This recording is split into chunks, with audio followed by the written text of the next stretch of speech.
guys? Tucker Ladd here, owner of Trouts Fly Fishing. I'm stepping in for Tanner Smith for our monthly installment of 5 flies for February.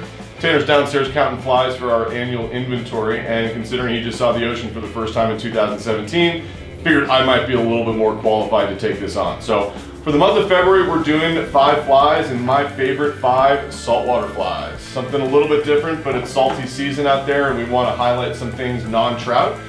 Today I'm going to be highlighting my top 5 flies for bonefish, permit, tarpon, snook, and redfish. So 5 of my favorite species. There's certainly some others that you could go for, but these are the ones that I've spent the last 10 years of my life really focusing on.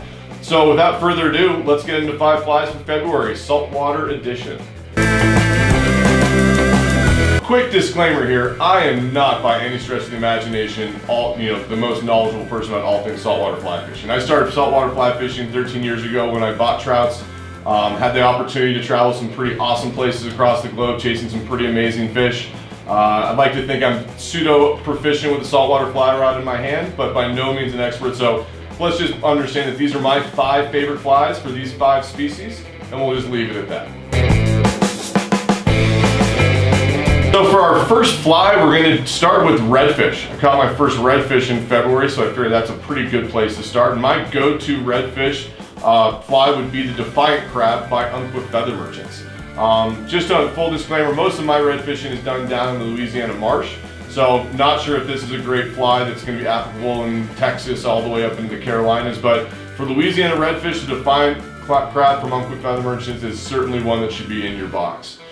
Pretty early on in fishing for reds, I learned that profile of the fly is very important. You want the fly to move water, not be real sleek in the water. Redfish are looking for that easy meal, so the Defiant crab with its large body profile certainly is one that gets the fish's attention, and it comes in multi-colors. We got the tan here. I've also got a nice olive color, so depending on the clarity of the water, good to have a couple of different color options. But the Defiant crab from UMPQUA feather merchants is certainly one you should have in your box.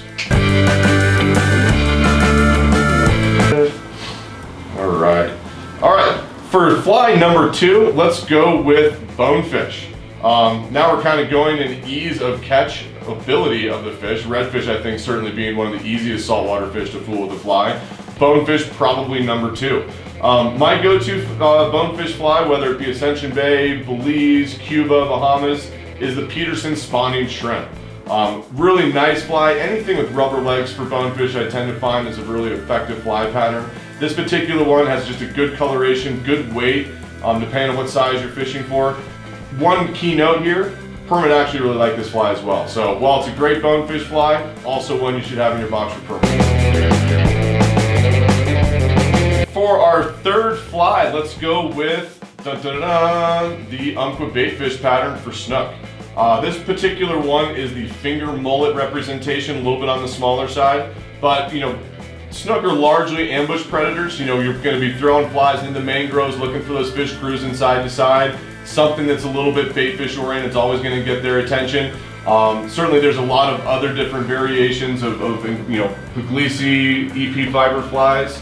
Something like that, little chartreuse guy there would work pretty well. But that UMPQUA finger mullet pattern, this has always been a really good one. Gets the fish's attention, super strong hook. Able to land some pretty big fish even on a small fly such as this. So my number 3 fly for snook, the UMPQUA baitfish finger mullet imitation pattern. All right, we're on to fly number 4. So let's be thinking May, June-ish, Florida Keys, big migratory tarpon. One of the funny things that I've found in conversation with my guys year after year is the flies down in the Keys keep getting smaller and smaller and smaller. The fly that we've been having the most success with the past couple of seasons has been the tarpon TAPAS, also from UMPQUA feather merchants, but a pretty small pattern, very low profile. That chartreuse green with a little white head on has always been the go-to color pattern. Certainly if this isn't working, we've got a couple other color options. Let me try.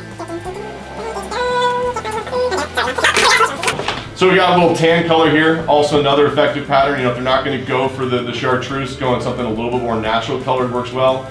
Other note, good snook fly as well. Pretty much just imitating the little baitfish pattern. So the tarpon TAPAS, my number 1 go-to fly for tarpon, whether it be Florida Keys, Belize, Cuba.